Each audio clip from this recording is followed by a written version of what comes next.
එක එක සතුන්ට ආවේනික විශේෂ ලක්ෂණ තියෙනවා. ගෙම්බන්ට පයින්න පුළුවන්. නයාට විෂ දල තියෙනවා. හරකට අන් තියෙනවා. මෙහිම බැලුවොත් নানা ප්‍රකාර උදාහරණ තියෙනවා. මේ අතරින් කණාමැදිරියට තියෙනවා ටිකක් වෙනස් හැකියාවක්.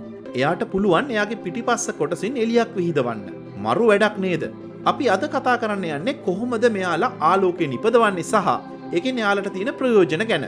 ඉතින් කොහොමද මේ ආලෝකය නිපදවන්නේ? පස්ස පැත්තේ තියෙන ලාම්පුවකින්ද? නැතිනම් විදුලි බල්බයක් වගේ එකකින්ද? නෑ. ඇත්තටම මේ ක්‍රියාවලිය සිද්ධ වෙන්නේ රසායනික ප්‍රතික්‍රියාවකින්. මේ විදිහට ආලෝකය නිපදවන එකට කියන්නේ බයෝලුමිනසන්ස් කියලා.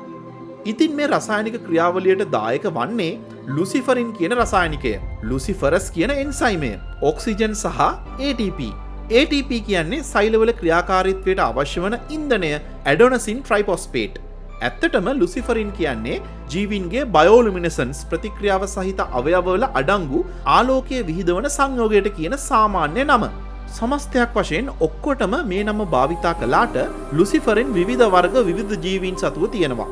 කණාමැදිරියා සතු ලුසිෆරින් ව්‍යුහය තමයි මේ තියෙන්නේ. ලුසිෆරස් කියන එන්සයිමය මේ වගේම විවිධ ජීවීන් අනුව වෙනස් වෙනවා.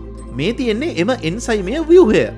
මෙම ජෛව රසායනික ප්‍රතික්‍රියාව පියවර කිහිපයකින් සිදුවන ක්‍රියාවලියක්. මුලින්ම කණාමැදිරියා සතු ඩී ලුසිෆරින් ATP සමග ප්‍රතික්‍රියා කරනවා.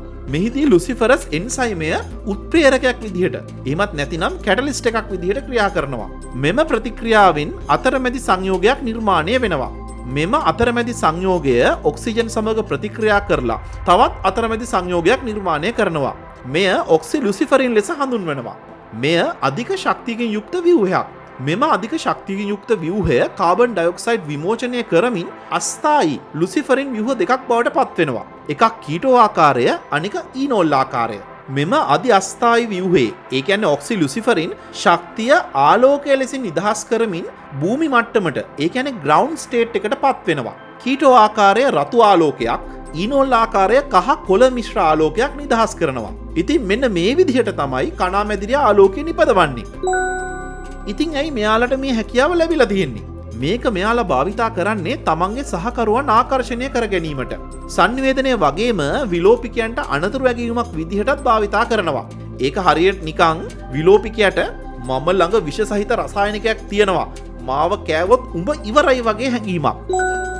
කණාමැදිරියා එයාලා නිපදවන ආලෝකයෙන් සංනිවේදනය කරන ක්‍රමය මෝස් කෝඩ් එකකට සමානයි. මෝස් කෝඩ් කියන්නේ ගුවන් විදුලි තරංග හරහා කටහඬ සංගීතයේ විකාශනයට පෙර පඩිවිඩ හුවමාරුව කිරීමට භාවිතා කරන ලද ක්‍රමයක්. ඉතින් කණාමැදිරියනුත් විවිධ රටාවන් වලට එයාලගේ ආලෝකය දැල්වීම නිවීම සිද්ධ කරලා මෝස් කෝඩ් එකකින් වගේ සංනිවේදනය කරනවා. විවිධ කණාමැදිරි විශේෂයන්ට තමන්ට ආවේනික වූ රටාවන් තියෙනවා.